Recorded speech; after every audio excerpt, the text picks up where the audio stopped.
Hey guys, Infidel 1258 here. I want to do a video today talking about social media, legacy social media, and I think the power and the danger of it.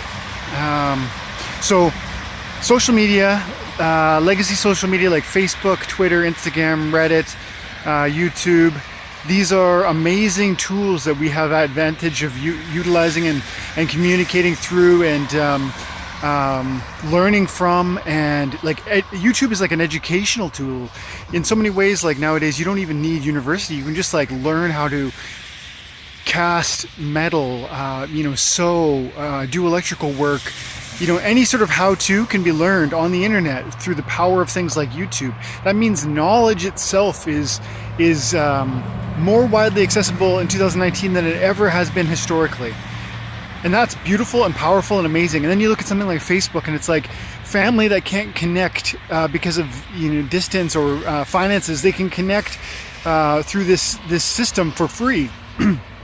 But with the good, you get so much bad, and the bad is so clear. It's like we see it in politics today. We see it in division today. There's them and there's us. There's left and there's right. There's Christian and atheist. There's black and white. It's like there's so many dimensions across which we now just divide and we try to conquer. We separate.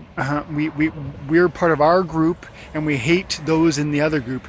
And I blame social media because I think the thing about social media is that it's in its current iteration, the legacy social media I just mentioned, Facebook, Instagram, YouTube, Twitter, Reddit, it's all run monetarily. It's incentivized. These companies that run these businesses, these websites, want to appeal to the broadest amount of advertisers through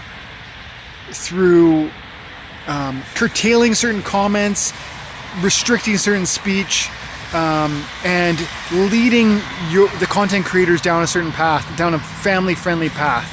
But the problem, the unforeseeable implication of that is this: that you and me who use these platforms end up being forced through demonetization or through suspension of your account or banning of your account.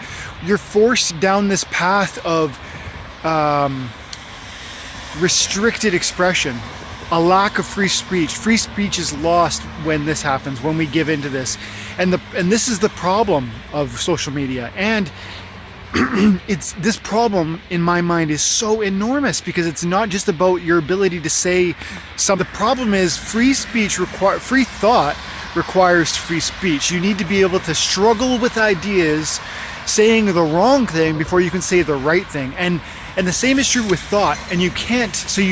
The more we step into a place where we're either our government or the businesses we're in partnership with restrict our speech, our expression, the less able we are to understand all that is around us. Ourselves, our neighbor, our opponent, we can't understand it because we aren't even hearing the true expression of their opinion. So here's an example. And so recently there was some bills put forward by some Democrats across American states looking for expansion of when you could when you could have an abortion up until literally during labor. And that's one take on it. But the other opposite position is that these crazy Democrats are trying to murder babies as they're coming out of the womb. And so there's two people looking at the same incident, and they're so angry and judgmental toward the other that they straw man one another's arguments. And the straw manning of your opponent is a problem. We need to discourse, we need to dialogue, we need to have back and forth. We need to attempt to steel man our opponent's argument. You need to, when you're interfacing with another person, you need to do your best to understand their argument so good you can defend it better than they can. And in that moment, you have 1, respected that person, 2, heard them, and 3, you are most capable of responding to them and their criticisms of your position. Maybe even to the point of being able to convince them that you are right. So the point is this: that the monetization that occurs through central social media, legacy social media, ends up trimming our expressions so that we get so that we are advertiser friendly, and that leads to an imprecise at best exchange of ideas, whereby neither the left nor the right are actually heard. They're just a nugget of what their truth was is remaining, but that's not enough. The raw reality of their and the breadth of their experience needs to be fully shared so that the other side can know it and understand it and respond to it. But we don't have that anymore because of the trimming and the pruning that happens by these social media sites that control our free speech through things like bans, suspensions, demonetization of your content.